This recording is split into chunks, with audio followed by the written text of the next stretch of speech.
Hello, my name is Olivia Mattis, and I'm president of the Sousa Mendez Foundation.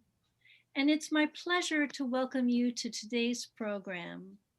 Today, we're putting a spotlight on the City of Light, Paris, and we're going to focus on women who took a leadership role in rescue and resistance during the darkest days of that French capital. We're privileged to have two experts with us today. Anne Nelson, author of The Red Orchestra and of Suzanne's Children.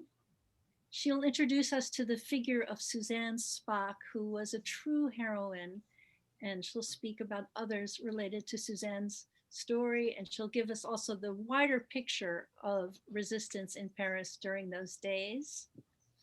Our other speaker is author JOANNE Gilbert, who wrote a book called A Victory for Miriam. And she also has written the first of several books called Women of Valor. And each of the books focuses on a different country or a different region of Nazi occupied Europe. And I'm certainly grateful to both of them, but particularly I wanted to thank JOANNE for allowing us to use the title Women of Valor for today's program. So we have a very large group with us today, which is delightful. I do want to allow plenty of time for Q&A. So as you're listening to our speakers, please formulate questions and type them into the chat box. And when it comes time for the Q&A later in the program, I will be taking those questions out of the chat box and asking them of our speakers. So now it's my pleasure and privilege to introduce our first speaker, Anne Nelson. Anne, how are you? Fine, thanks, and greetings to everybody from New York City. It's really exciting to be with this wonderful group and tell this story, which is very close to my heart.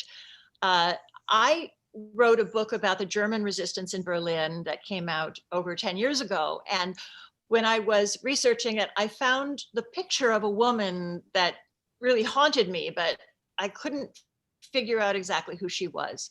So I continued to do research and found out that she was Suzanne Spaak, a woman who belonged to a very famous family in Belgium, but a situation where she, as the wife of one of the three brothers, got very little recognition for who she was and what she did.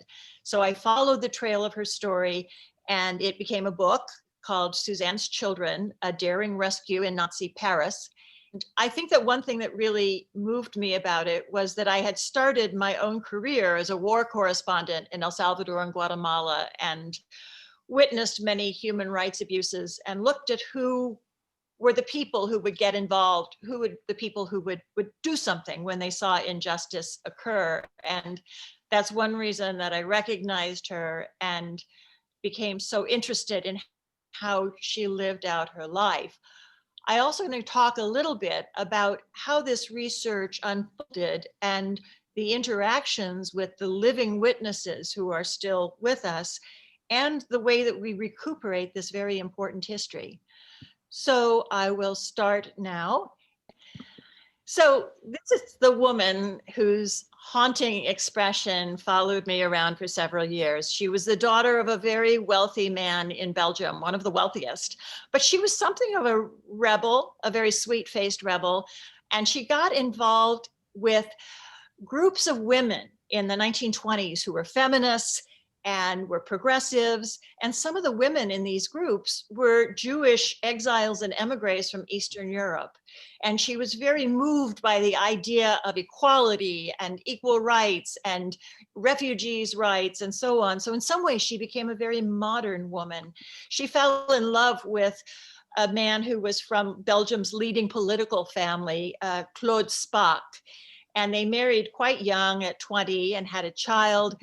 Claude's brother, who is the man in the sash, became the prime minister of Belgium, Paul-Henri Spaak. He was also the foreign minister, and he was really one of the leading political figures. Paul-Henri Spaak's mother was the first female senator in the world.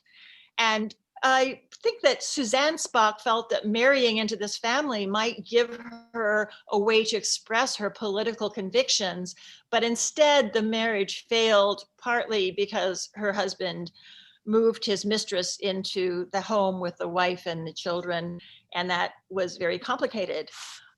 He used her money, which she had a lot of, to collect paintings, and he became one of the leading patrons of René Magritte. And this is a portrait of Suzanne Spaak that Magritte painted. He also painted a picture of their two children. Bazou was a little blonde boy. He was quite darling. And the daughter Pilette was slightly older. And Pilette was someone that I managed to find when she reached the age of 80. And she became the repository of this story. Without Pilette, and without her involvement in these rescue efforts, my book wouldn't have existed and we wouldn't have known many of these facts. So one of Suzanne Spaak's friends from her women's groups was a brilliant Jewish woman from Poland named Mira Sokol. She had a PhD in social science and was a gentle, brilliant woman, and they shared a love of literature and humor, but Mira and her husband Harry had fled 3 countries, always under the threat of political or religious persecution. And they ended up in Belgium. And then in the late 30s, Suzanne and her husband moved to Paris, and the Sokols followed shortly after. And they continued to be in touch. But Suzanne Spaak was very wealthy, and her friend was a penniless refugee, and she ended up helping her quite a lot. Of course, things got much worse in 1940. The Germans invaded and occupied Paris, and the Sokols were still there. Suzanne Spaak became very worried about the increasing measures that were starting to affect the Jewish population and her friends. And in May 1941, the Germans instructed the French police to issue a summons to all foreign Jews in Paris. And they were on green slips called billets verts, and they were told to report to the police station.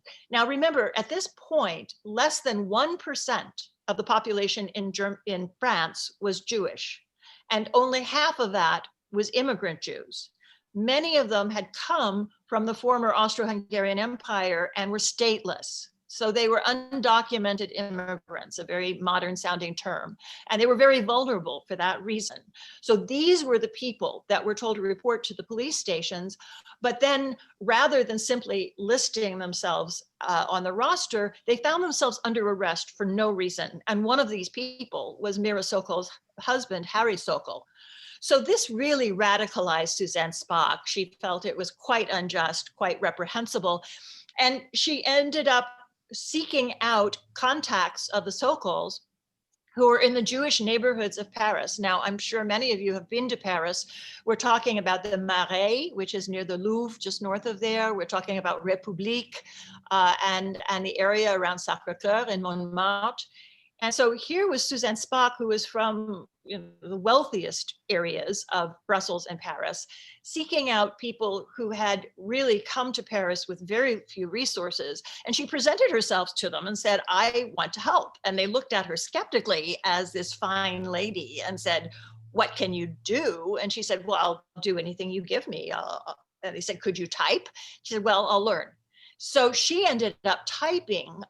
And as the Jewish restrictions continued, they were not allowed to own radios, typewriters, let alone bicycles, etc. So she was privileged, and she did own a radio and listened to BBC broadcasts and typed the news up and distributed it to the Jewish families and neighborhoods as somebody who could help them break through the information blockade. So these restrictions continued in through 1941. In 1942, as you know, the Wannsee Conference occurred and really set the template for the Holocaust, the final solution. And until then, what was going to happen in France and what these Jewish restrictions meant, the Vichy French tended to look at it as a way of dealing with unwelcome immigrants at a time of scarce employment. So what they thought was that these people would simply be deported back where they came from, and in many cases that was Poland or Russia or various countries to the east.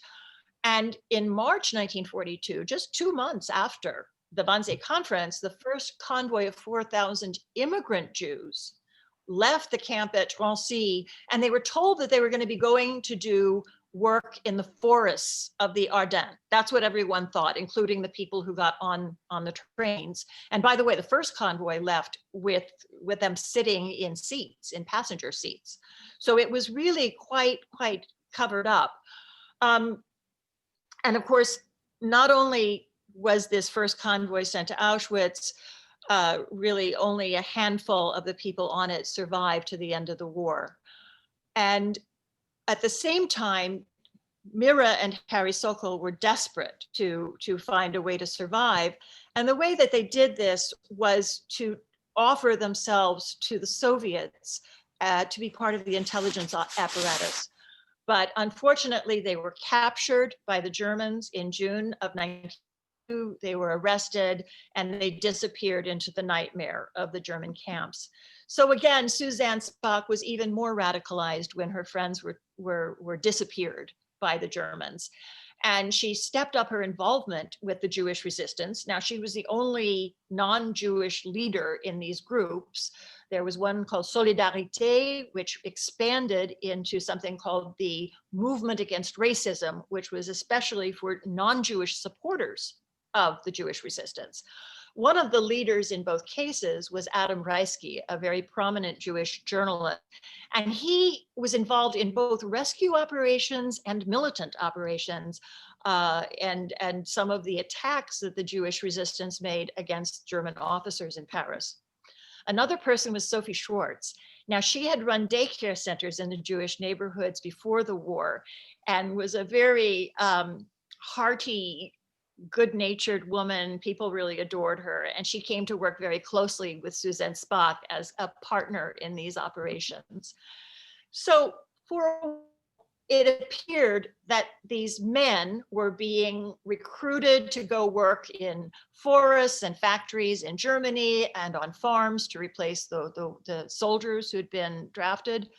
But over time, it became clear that these men were not writing back to their families. And at the same time, the Germans were putting the pressure on the French to increase their quotas of the convoys to the camps. Now, they hid this information.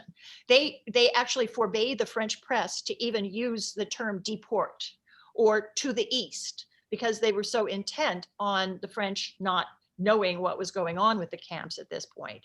But then in 1942, they were not meeting their quotas that were set by Berlin, and they pressured the French to expand the arrests to go from just the men to the women, the children, the old people, anyone who could fill the quotas for Berlin. And the French agreed to. And that's when the Veldiv arrests happened in July of 1942. You had the French sending out 8,000 French police officers, making 13,000 arrests in these Jewish neighborhoods.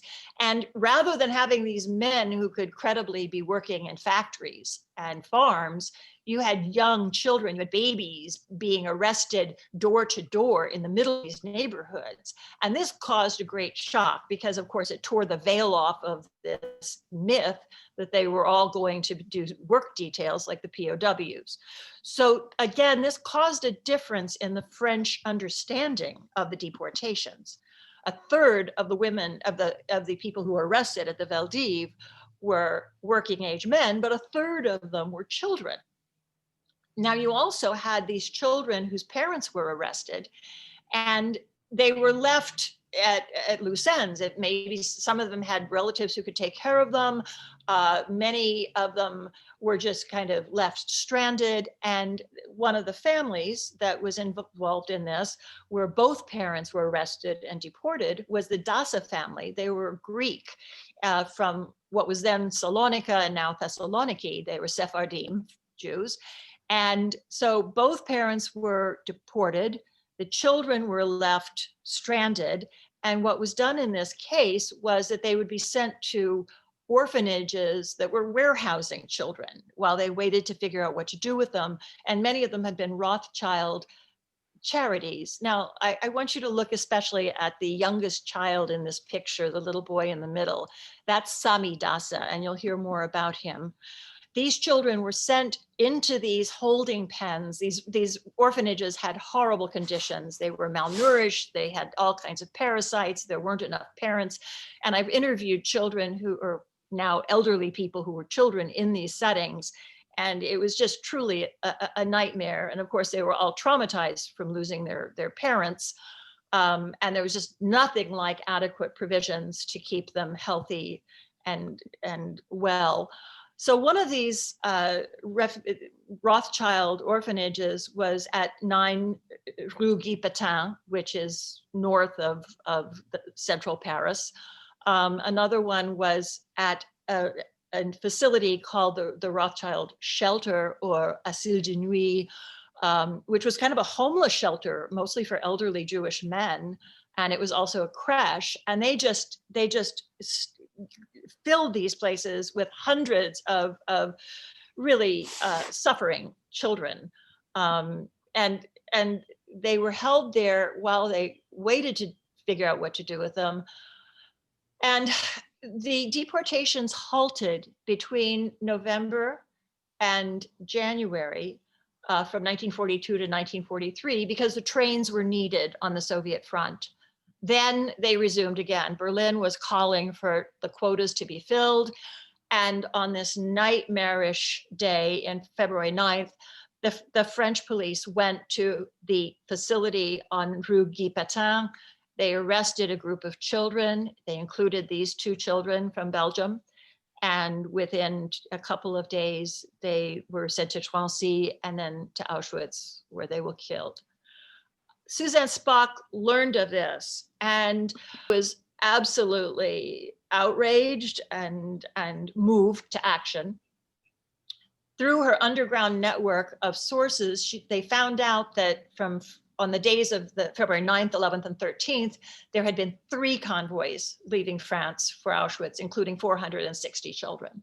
So she became very determined, and what everyone said that she stated was, il faut faire quelque chose, something has to be done.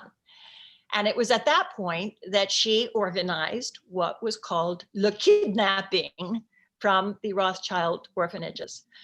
She went to a pastor that she had heard was sympathetic to the Jewish plight. His name was Paul Vergara. He was a Protestant pastor at the church called the Oratoire du Louvre. And if you've been to the Louvre in Paris, you've probably walked right past it countless times. It's a very distinctive church. And the congregation was quite sympathetic to the Jewish plight. And he gave very stirring sermons that Suzanne Spaak heard about through her children who had schoolmates who went to that church. He worked with a social worker, Marcel Guillemot, and she had a facility that she could lend to this effort. So what they figured out was that there was going to be another major arrest that was supposed to be scheduled a few days later at Rue Guy Patin and the other Rothschild orphanage, where the French police had a list of names where they were going to come and take these children, take them to the temporary camp, put them on the convoys straight to Auschwitz. And what they figured out was that these orphanages had a plan where relatives and friends of the children were allowed to take them out for a few hours walk. So they created a plan where they would recruit members of the church. And Marcel Guillemot, the social worker, stood at the door to the left of this church that you see, and she figured out which of the women were trustworthy in the congregation, and she handed them a slip that said, just come to such and such address at such and such a time. And she recruited about 30 women to take part in this operation. And Sophie Schwartz, the Jewish woman who was working with the women's groups in the Jewish areas, recruited another 15. And what they did was, at this designated time on February 15th, they showed up at the orphanages and took out children who were on the list in groups of 1 or 2, and they brought them back to the soup kitchen that Marcel Guillemot ran for the church. It was kind of a dingy place, and it had a great big central area, and they just put a sign up on the door that said, "No soup served today." And they brought these children, and the numbers are not precise because there were many different people who told the story. Some say that in one day, there were 60 children who were brought to this place. And Suzanne Spaak was waiting there. Her daughter, Pilette, who is now a teenager, was there helping her. And what they had to do was run this very rapid operation where the children had to have new clothes because their orphanage clothes were identified. They had to burn the stars that were off the old clothes so they couldn't be identified. They had to be registered. They had to be shuttled out to temporary quarters in Paris. And all of this had to happen very rapidly. And at the end of the day, there were still a few children who hadn't found overnight quarters. And Suzanne turned to her daughter, the teenage Pilette, and said, "You've got to run them up the street under the, and make it before curfew and leave them with a concierge I know." So Pilette takes off and takes these 5 children through these darkened streets of occupied Paris, leaves them with the concierge, and has to make it back home after the curfew. And it was an incredibly dramatic moment. And only 2 days after this operation happened, which may have involved up to 90 children over several days, one of the local shopkeepers informed the Gestapo, and they came to check it out. But by that time, the whole operation had been closed down. So some of the people who helped in the shuttling were the Girl Scouts of the Oratoire. And that is a beautiful story in itself, because when the government and the Germans banned the Jewish Girl Scouts, the Protestant Girl Scouts absorbed them into their ranks. So they became a joint Girl Scout troop. They're called the Éclaireuses. And these girls were involved in shuttling the children back and forth. They became very, very prominent actors in this project. These are the Girl Scouts of the Oratoire. Suzanne Spaak had to become the business manager of the operation. Now, remember, her father was a financier, and she went out and got herself a designer suit and 2 designer hats and started knocking on the doors of the wealthiest people in Paris saying, "Jewish children are under threat. You have to give me money," because it was an expensive operation. And one of the people that helped her was her upstairs neighbor, the writer Colette, who had a Jewish husband hidden in the attic. And she gave her a list of names of prominent people who owed her favors. And Suzanne Spaak went around to these doorways. And because she was so well dressed and so well favored, they let her in, and then she hit them up for a great deal of money. You had to have food ration cards like this. Every child that was hidden in the countryside had to come along with an allowance and ration cards. And this took something like 800 to 1,000 francs per month per child. And then you had to have the women and the Girl Scouts shuttling the ration cards and the money into the countryside on a monthly basis. One of the things that they made sure to do was register the names and data of the individual children. Now you'll see here that this is the data of the Dasse family that I showed you. And they registered it in something called the Grand Livre, the big book. And here you'll see the numbers of the payments to the home families. And on other pages, you'll find the contributions that people made. And one of the contributions comes from Madame Loge. Well, that was Suzanne Spaak's maiden name, and it's for the equivalent of $100,000. And it's believed that she got her mother to contribute that amount to the operation. So many things happened after that. There's not time to tell you the entire story, but there is a book. I will say that after the war, it was determined or believed that this operation kept expanding and accounted for the rescue of some 500 children. And in my, 6 or 8 years of research and writing, I have not found that any of them perished, that all 500 of them had their lives saved by this operation. After the war, some of them were able to to find family members who survived, but some 50 of them were left totally orphaned.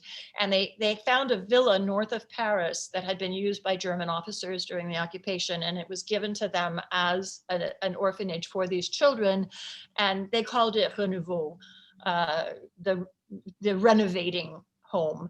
And Sami Dasa and his siblings and his friends ended up there. And it was said that they were called Suzanne's children. So there was always a very strong sense of her presence in this operation. Now, the story was largely lost, as I told you. However, Sami Dasa, as he became older, was desperate to recover the history of what happened to him, what happened to his family, how the rescue operations occurred. And he wrote a book that I was able to find through google.fr, Google Books in French. And then I was able to track down the book, and you can see how many reference notes I added to it. And through the book, I was able to find Sami Dasa. I learned that on a monthly basis or an annual basis, he and another one of the rescued children laid a wreath at the grave of Suzanne Spaak. But he had no idea that she had children. He had no idea she had survivors. And I was able to introduce him to Suzanne's daughter, Pilette, who took part in the great kidnapping of February 1943, and they met for the first time and shared family photos and recollections, and it was an extraordinary day. So that's a quick look at my book and my research, and I'll be very happy to answer any questions. And I hope that it gives you something of an overview of the situation.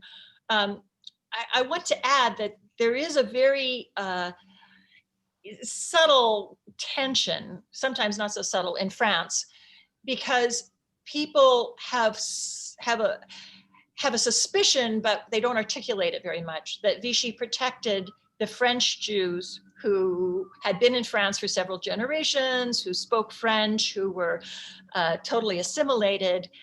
And that was at the cost of the immigrant Jews who died in the camps at a far greater rate. And were not protected, and in fact were in some cases literally handed over.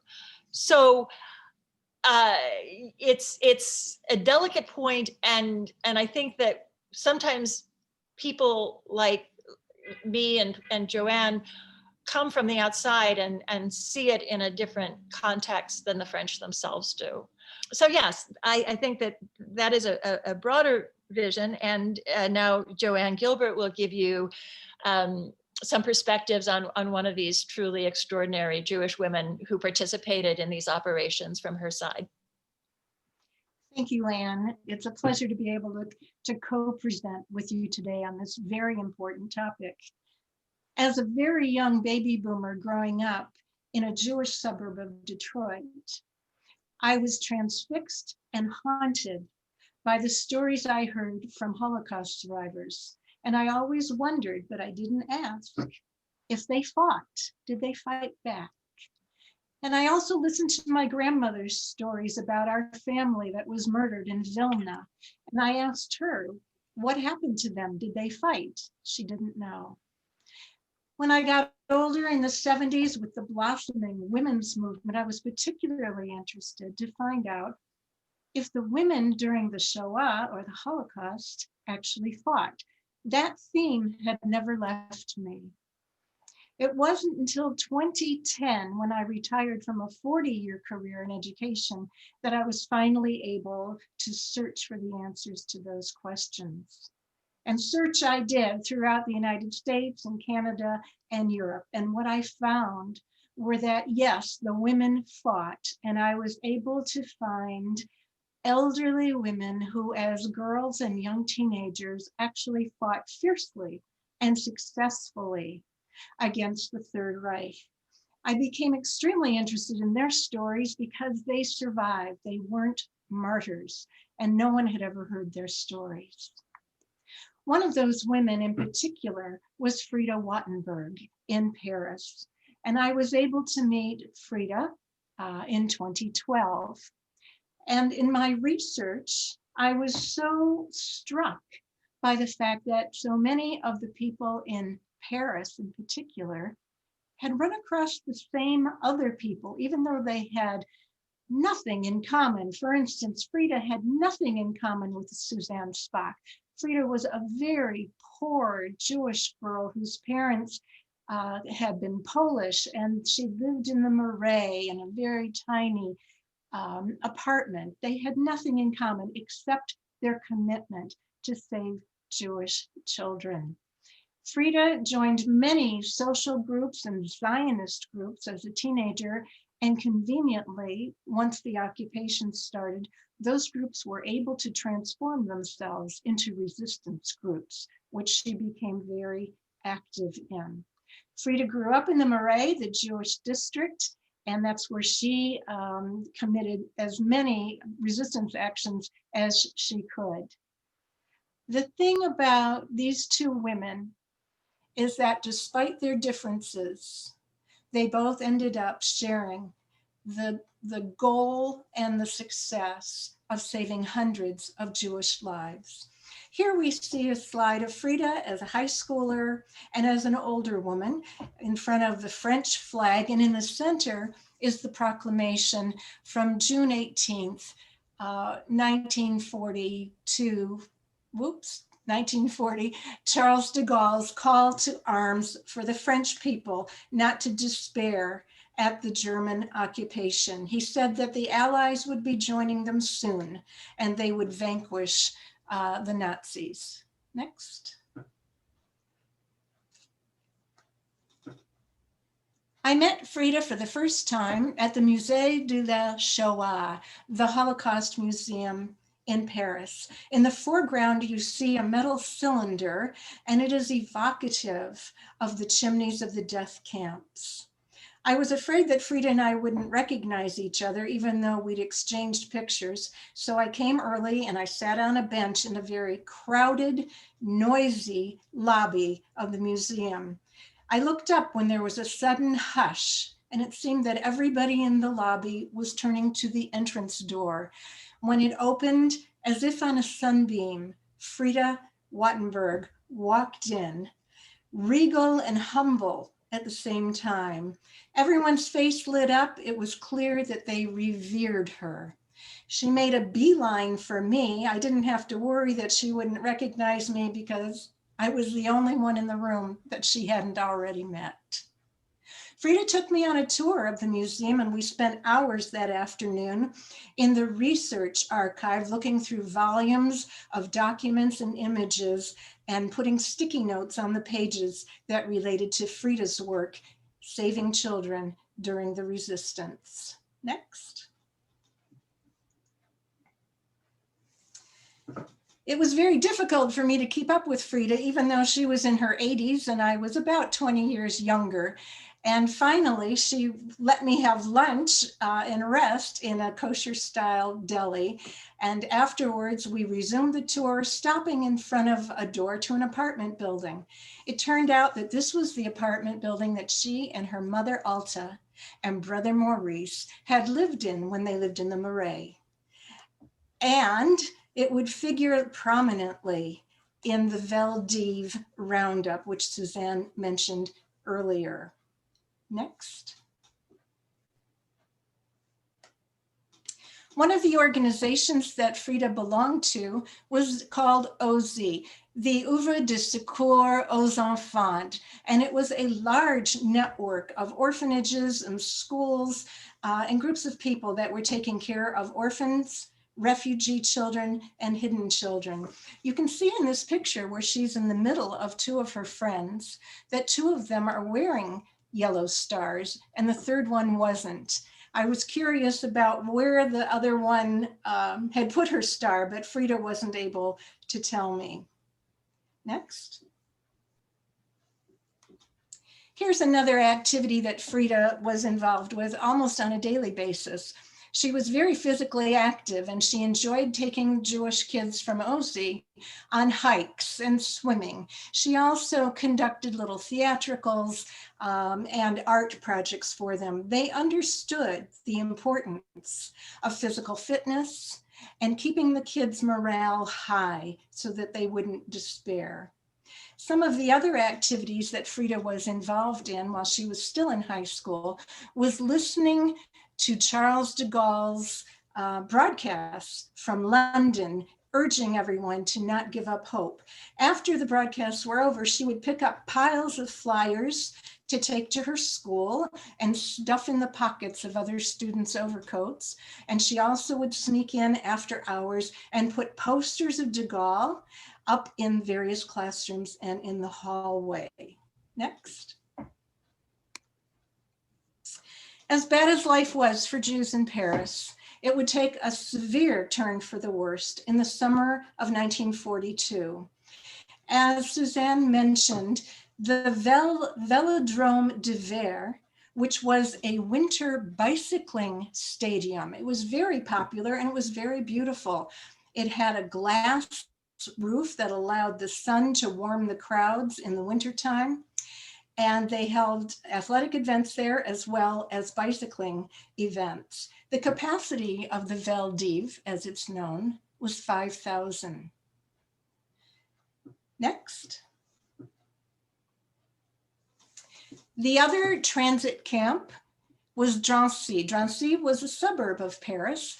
And in Drancy, the government had built a multi-building complex for the indigent. They hadn't quite finished one final building, and they decided that they would turn that unfinished building, minus sanitary facilities and utilities like light, they would turn that over to become a transit camp for the Jews. They enveloped it in barbed wire, and they stationed very enthusiastic and armed French guards to make sure no Jews escaped. On the morning of July 16th, 1942, the Vel d'Hiv roundup began. Frida had heard about it earlier through the resistance, and she had urged her mother to leave town and go into hiding in the country. But her mother refused, saying that she was a proud French woman and no one was going to touch her. But on that morning in the Marais, they were awakened, as were so many others, by the thundering boots, the dogs, the shouting, the pounding on the doors throughout their buildings, as the French police, eager to show they were tougher than Nazis, pulled the Jewish people out of their apartments, but only the Jewish people who they had on their list. Frida was surprised that she wasn't on the list. And her mother, who had been born in Poland, was. And they dragged her mother off, and Frida, in a frenzy, ran to her resistance connections to try to find out where her mother was being taken. Fortunately, she was not taken to Vel d'Hiver that day. The others, the thousands who were taken there, finally discovered what was going to happen to them. And in the meantime, the heat of the July sun streamed through the gorgeous faceted glass ceiling, and it became like an oven, a foreshadow of what was to come. So to Frida's relief, her mother had been taken to Drancy instead, and Frida was able to go to her mother's boss in a factory that made heavy-duty storm coats for Germans. And she went to Alta's boss and asked him to create a document confirming that Alta's work was necessary to the war effort. And then she got over to Drancy again, just in the nick of time, presented the document, and Alta was released from Drancy. In the slide, you can see the top where people had just been disgorged from the buses. They used regular buses to transport these people, and they were waiting for their next assignment. In the slide below, you see that they have been allowed in to the actual campus of the building in Drancy. In the foreground, you see the French gendarme manning his post. Next. Here's a picture that I copied from the archive in the Musée de la Shoah, and it shows Frida, who has recently joined a more militant resistance group called the MLS. It's the Young Zionists, and she's the second from the right, and it looks like they're having so much fun. And I asked her, Frida, how could you be having this much fun in the midst of all of this horror? And she said, we were kids. If we could play a trick, if we had a moment to sing a song, do a dance, tell a joke, we took it. And just when that picture was taken, we'd had a couple of minutes to enjoy our lives. It wouldn't last for long. Next. Here you see the cover of a book that Frida was instrumental in putting together and editing in the late 1990s. It was published in 22, and it was the organization Juifs de Combat. The resistance people, the Jewish resistance people, created an organization after the war of veterans of the resistance. And they met on a regular basis and undertook projects. And most of them were in their 90s or older when they decided they needed to document the names of as many people as possible that had been in various Jewish resistance groups. And this book was the result. The president of the organization at that time, his name was George Loinger, and he had been Frida's boss in the resistance. She would bring children to him and he would take them across the border. She continued well into her 90s doing public speaking and leading tour groups at the Musée. Next. In 2012, I was honored to be invited by Frida, who was able to wangle an invitation, even though there weren't any left, to the 70th commemoration of the Valdiv roundup in Paris. Dignitaries came, descendants came, survivors came. It was a profoundly sacred moment. And I was so privileged to be able to be in that place at that time. Next. Aha, when I was doing my research, in addition to being surprised by all the people, places, and things that showed up in many different stories, I also found two threads that wove its way through the stories of the French people, particularly those in Paris. One of those threads was that of the Rothschild family. The Rothschilds were very active in supporting the resistance. In fact, in the Marais, there was a delicatessen, Goldenberg's delicatessen, which was a clearinghouse for information for many of the people in the resistance, and a lot of Rothschild money was filtered to them at that delicatessen. When the Rothschilds weren't establishing banks and castles and wineries, they also established foundations. And in addition to the ones that Anne mentioned, there was another, and it was the Fondation de Rothschild on Rue de Picpus. And this was very important in Frida's life. When she was just 15 and had begun her resistance activities, she got a call that the facility, the Rothschild facility, was going to see in action. The Germans were coming the next day, and that most of the people had been evacuated, but there were 6 children still there, and she needed to get them out. It's a long story about how Frida got those 6 kids out, got them to safe places, and they survived from their place in the Rothschild Foundation. They ended up having lives because of Frida. There is a plaque in the entryway, next, and the plaque is dedicated to the young people and the old people who had been rounded up by the Vichy, the Nazis, all of the collaborators, and sent to their deaths. It asks everyone to please remember these victims of racial hatred. Next. The Rothschilds also have a connection with the Suzanne Mendez Foundation. In this foundation, we were able to find the record of 9 visas that were issued by Aristides de Souza Mendez to 9 Rothschild family members. You can see on the typed version that there are red and green circles, and those indicate that there are photos and artifacts in the extensive Souza Mendez archive. On the right, you see the actual list that lists the names of those Rothschild people.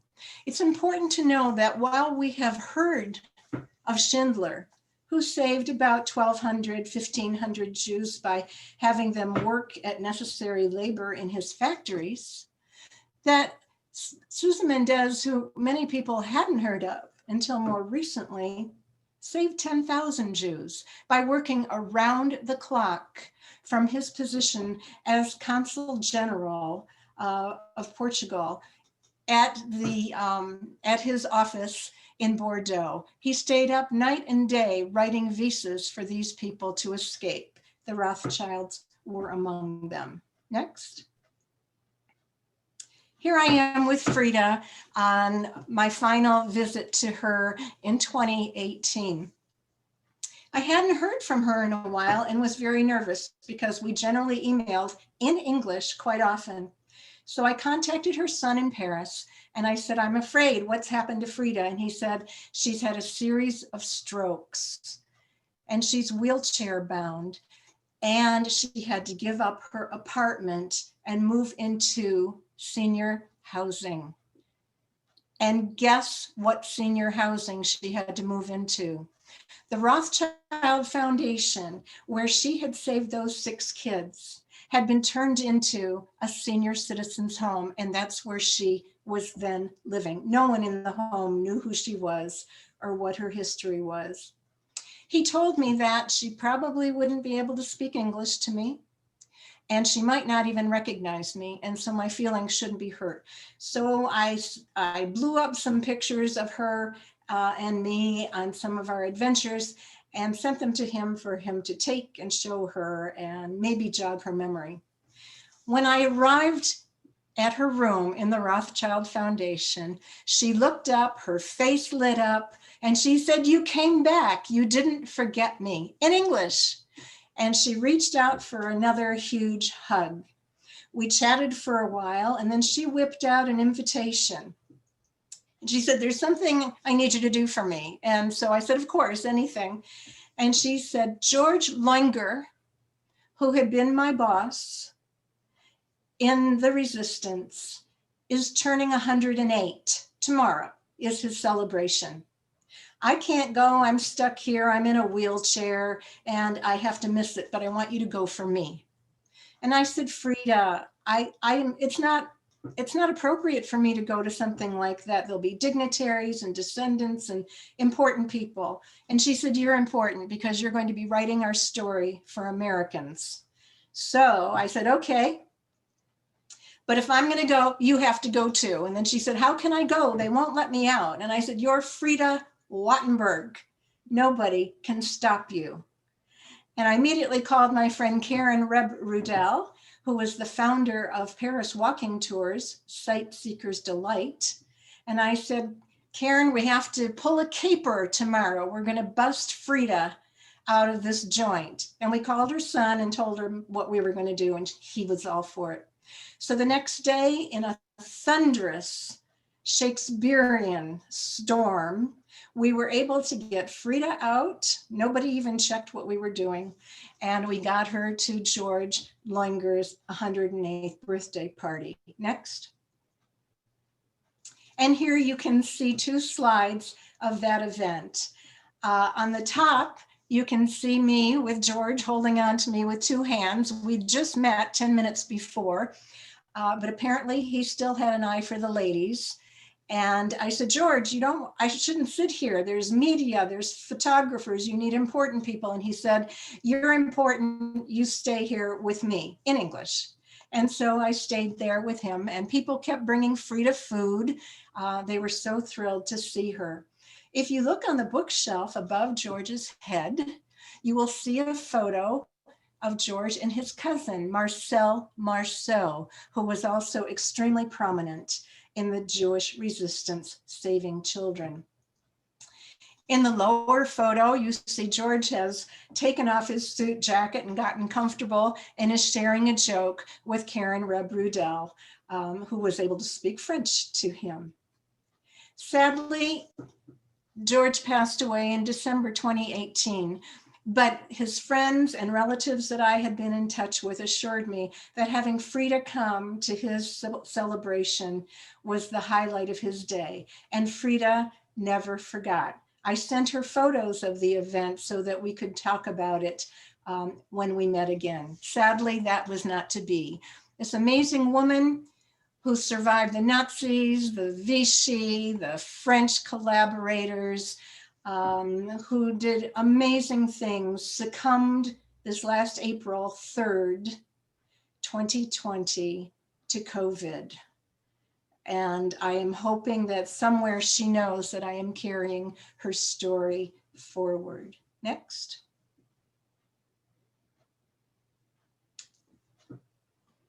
And so thank you for your attention to my story about Frida. I hope it inspired you to think more about what women can do when they're faced with insurmountable odds.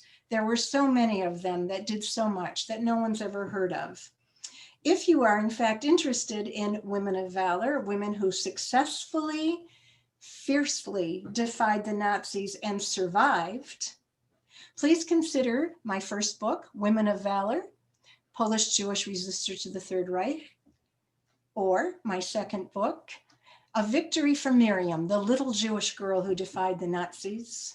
And stay tuned for my third book coming in 2022, Women of Valor, German, Dutch, and French Resistors to the Third Reich.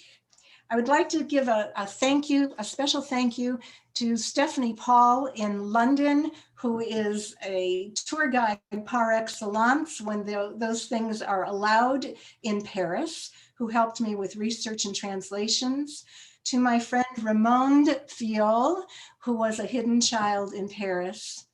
To Karen Rebrudel, who founded Sightseeker's Delight, who was always there with a helping hand, and with whom I have developed a tour of the resistance in Paris. You can contact her for information about our tour, about this resistance.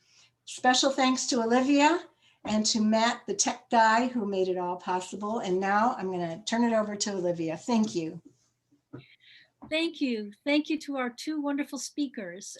And so don't go anywhere. I know that the hour is coming to an end, but we're going to extend it because there's still a lot to say. We have questions in the chat box and we want to get to as many questions as we can. After that, our speakers will give you their final thoughts about their research and its relevance to today. But first, I would like to tell you a little bit about next week, which will be our last program of 2020. So we've been focusing a lot on this very heavy history, but next week we wanted to have the antidote to that and just have fun as a way to celebrate Hanukkah. So we're going to focus on Fiddler on the Roof, and our program will be called Fiddler, a Miracle of Miracles. We're going to be showing you a film by that name, directed by Max Lukowitz and produced by Patricia Kenner. We're going to have both Patricia and Max as our special guests. And in addition, we're going to have the Yiddish Tevye, the star of the Yiddish production of Fiddler on the Roof that recently took New York by storm. He will be here in person for you to meet, and he's wonderful. His name is Stephen Skybell. In addition, we will have Huddle, which is the one of the three daughters of Tevye, from the recent Broadway production. So her name is Samantha Massell, and she is going to be in dialogue with the Huddle from the original Broadway cast. That's Mimi Turk, who played side by side with Bette Midler, who played one of her sisters. So we're going to have Huddle Then and Now, which will be really fun. And it's just going to be a lovely way to celebrate the end of 2020. And boy, do we deserve it. It's been quite a year. So it is our fundraiser. So there are tickets at different giving levels, and we have fabulous prizes to our wonderful donors. So one is this 2 CD set of Fiddler on the Roof in Yiddish, and I play my own copy all the time. We also have a Schlepper tote bag for all of you who have things you like to carry around. And we have other prizes that are listed if you click on the link. So you will get a thank you email after today's program. It'll have a link to sign up for next week.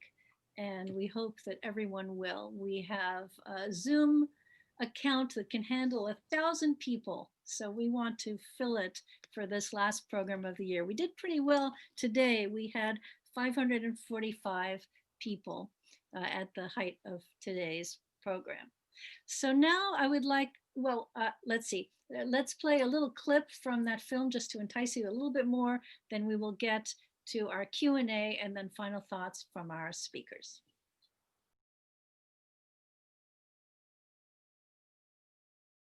If I were a rich man.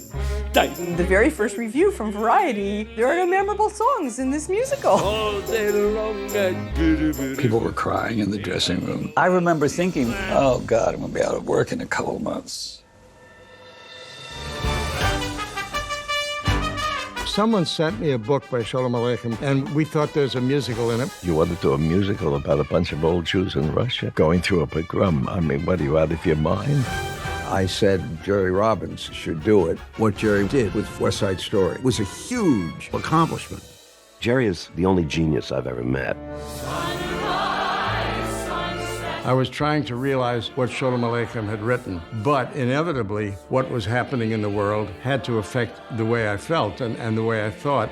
When you are a young adult, you see yourself as one of the daughters who's trying to break out into the world. As a parent, you see the show completely differently. Huddle! Oh, Huddle! Have I made a match for you? He's handsome. He's young. All right, he's 62. Matchmaker, matchmaker, plan me no plans. I said there's one enormous problem of me directing the film. What would you say if I told you I was a goy? And there was absolute silence. Norman Jewison is a goy? I'm Puerto Rican, my wife is Dominican and Austrian. There's maybe 2 Jewish members of that whole wedding party. Fiddler captures those big moments in our lives, moments of transition, moments of tradition breaking, tradition renewing. What is that makes it speak in so many languages and everybody thinks it's about them? On a gut level, we all are connected to this. I don't think there's any other show that has done that for more people. As long as humankind continues to have struggles, Fiddler on the Roof will be there. to love!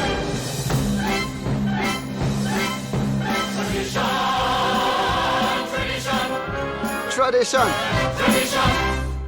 We definitely want to see all of you next week, and please tell all of your friends. Now we're going to get to our questions for today's speakers. And the first question that someone's asking is to Anne, and that is that you had mentioned previously that you were involved in a COVID trial. So this has nothing to do with your presentation today, but how are you feeling? I'm feeling great. I had my second injection over a month ago, and I'm in the Pfizer trial, and I can just say that I think that I got the vaccine and not the placebo, because the day after the second injection, my temperature rose 3 degrees to 101. And the next day, it was totally gone away. I was fine. I was great. So I really hope that we'll see the FDA approving the Pfizer vaccine on December 10th this week, and that we can take another step towards restoring our lives. How wonderful. Joanne, here's a question for you. Did Frida survive the entire war without ever being arrested? Yes. Frida was in the resistance. She felt that she did not look Jewish, whatever that meant, and that allowed her to move around pretty much unmolested. She did have many aliases, one of them Thérèse Verdier, and she was just like a phantom, able to weave her way through Paris and the environs. She ended up in the south of France as well. Thank you for that question. Okay, here's a question from someone who asks, I've always read that the French Communist Party was central to the resistance. Did these women work with communists and other armed fighters against the Nazis? I can jump in. It's a complicated story, which I lay out in the book. Initially, when the Germans invaded France, the Hitler-Stalin pact was in force.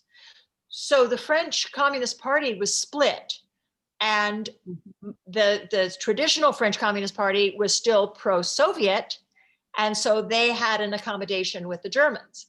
The Jewish communists said, wait a minute, this is not working for us. And they were very upset with their non-Jewish communist partners. So this was a division that was obviously overcome once the Germans invaded the Soviet Union in June 1941, and then they combined. And really, the the immigrant Jewish communist groups were some of the first militant resistors to take military actions in Paris, partly because they were young men who were watching the deportations and just said, we have nothing to lose. So it's a very dramatic story. And for those who are truly interested, there's a fabulous French series on television called A French Village that tells the story in a very dramatic, but also historically accurate way. Here's a question for Joanne. Wait a second, a sideline to that was when I was working with Frida, and she was in her early 90s at that time. I told her I had just interviewed a woman also in her late 90s, and I gave her the name. And the woman was not Jewish. And Frida looked at me, and some of you who have grandmothers who maybe when they didn't like something would say "feh," Frida went "feh." She was a communist.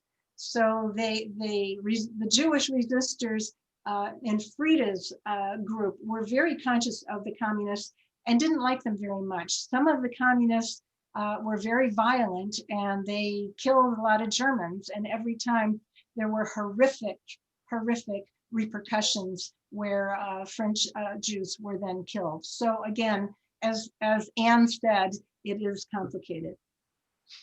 But Anne, you recall you were on our panel when we showed the film Das Kind, which was all about a woman in Paris who was part of that communist group. So maybe you want to say a little bit more about that.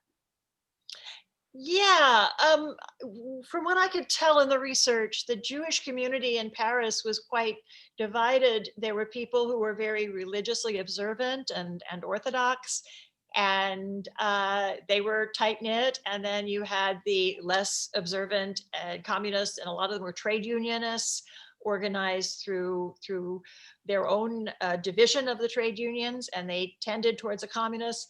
And really, for the first couple of years of the occupation, in terms of resistance, the communists were the main movement that was active. And you had de Gaulle in London telling all the other resistors to wait until D-Day, wait until the invasion, lie low, store their arms secretly.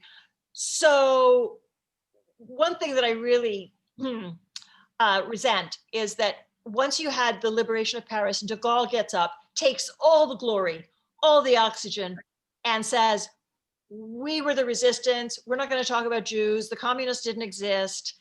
I own this. And they erased history in a way that I don't think is useful for anybody. Exactly. Joanne, question for you. How did Frida survive during the occupation in Paris? Was she in hiding? No, she was very active. She wasn't in hiding. She was extremely active in the resistance. She would hide out now and then, but she was very busy transporting Jewish children to safety out in the country and to the Swiss and the Spanish borders. So she was very visible. As she said, she was just very lucky. Boy, there are so many questions.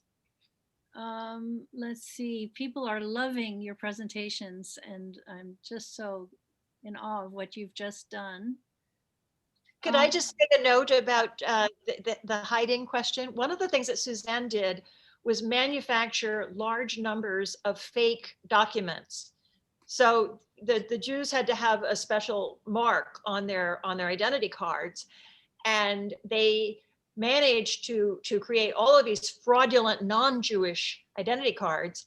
And Suzanne would do it in her kitchen with her ironing board and a tea towel, and then get on the train and transport them all over the country.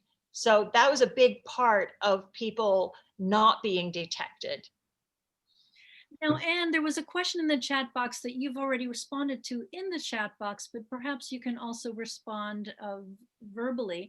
And that is, can you talk a little bit about Yad Vashem and whether Suzanne Spaak has been honored as a righteous among the nations? Absolutely. She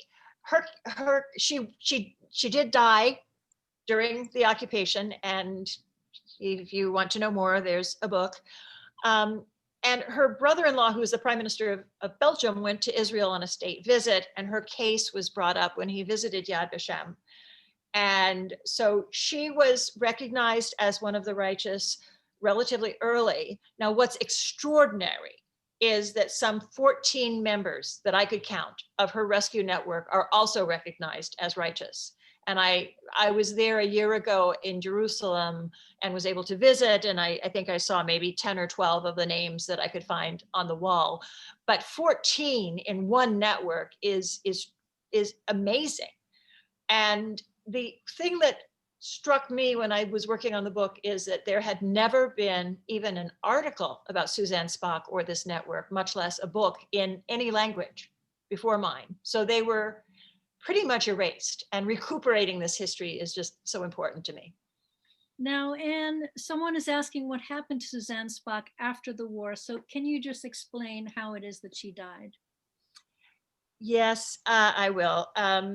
So she helped her friends, Mira and Harry Sokol, throughout to the extent she could. They gave her name as a contact to the Soviet agent who was directing them. And when the Gestapo went after him, he went to the Spaak's home, and through the Gestapo dragnet for the Soviet agent, they found Suzanne Spaak and arrested her as a way to try to break into this espionage ring. I'm going to tell you something extraordinary. She was interrogated by the Gestapo for days, if not more, and never let a single word leak out about the rescue operation for the children. So they had no idea she was involved in this. And I believe that because her family in Belgium was so prestigious, they were holding her as a high worth hostage. And in the final days, when the Germans were fleeing the American advance and the Allied advance on Paris, she was in prison. She was killed in the confusion. To the best of my knowledge, it was a bureaucratic mistake. I see. Yeah. How horrible. Joanne, there's a question for you about Frida's mother. What happened to her? She eventually did go into hiding, and she survived the war. I saw another question about when did Frida pass away. She was 3 days ahead of her 95th birthday when she passed away this past April 3rd from COVID. So we are significantly over time, so let's bring it back now to the two of you for some final thoughts, starting with you, Joanne.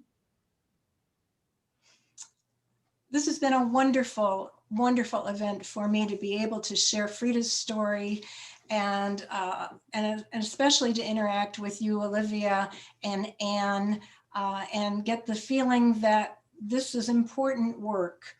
I hope that other people will use it as an inspiration. I know it's changed my life So when there were times when there were so many obstacles, I didn't think I could even move forward, I thought about what would Frida have done? And she would have just done it.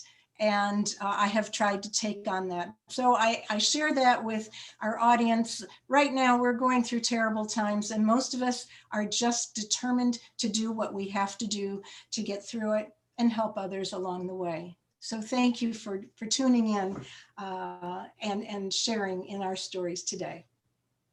What about you, Anne? Well, it's been a real treat to not only speak with Olivia and with Joanne, but also to see these fascinating questions pop up. And I just, for me, what I take from this story and from many of the stories I tell are, first of all, that the people I admire are not those who deal with tribal boundaries. You know, Suzanne loved her friend Miriam. She loved the children that she was working for. She had 2 children of her own, but she looked at the children she rescued as hers as well. And Sophie Schwartz didn't ask whether Suzanne was a goy or whatever. She just said, we have this job to do. We can do it together. And our common humanity is going to power us through. So that's something that's very beautiful. And speaking to the half dozen of the surviving rescued children, and it just comes through so powerfully. I'd also like to add that it's important to tell the women's stories. I realized when I was doing the book that Paul-Henri Spaak, her brother-in-law, had secretaries who recorded his correspondence and filed it, and it was in the National Library. Suzanne Spaak was a so-called housewife, and she didn't have a secretary, she didn't have correspondence, she didn't have papers, and so much of her story had to be recovered through oral history that was done at this rapid pace while you still had access to the living testimony.